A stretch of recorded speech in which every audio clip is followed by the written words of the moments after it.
Le Tchad est un pays frère de la Russie, a affirmé mercredi à Moscou le président de la transition, Mahamat Idriss Déby Itno. Les échanges avec Vladimir Poutine tournent autour des perspectives de développement des relations bilatérales, de sujets régionaux et internationaux, selon un communiqué de la présidence russe. Vladimir Poutine a lui assuré que Moscou contribuerait par tous les moyens à la stabilisation du Tchad. Nous sommes heureux que vous ayez pu organiser un référendum sur la Constitution.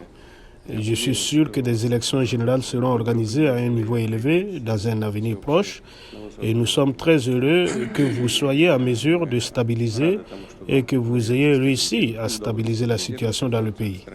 Nous vous soutiendrons de toutes les manières possibles.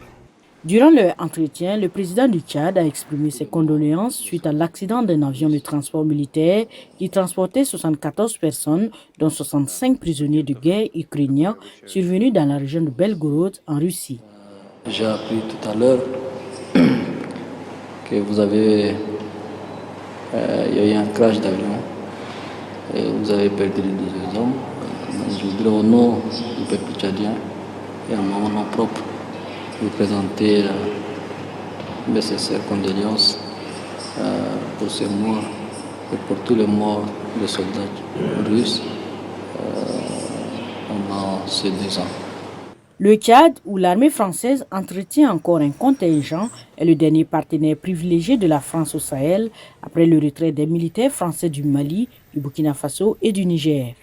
Depuis, chacun des 3 pays s'est rapproché de la Russie sur le plan militaire. La Russie s'est fixée pour objectif de regagner son influence en Afrique. Le Kremlin a notamment focalisé ses efforts dans les pays du Sahel pour y concurrencer la France, déployant notamment des groupes paramilitaires. La Russie est aussi très présente en Centrafrique, en Libye et au Soudan, 3 pays frontaliers du Tchad.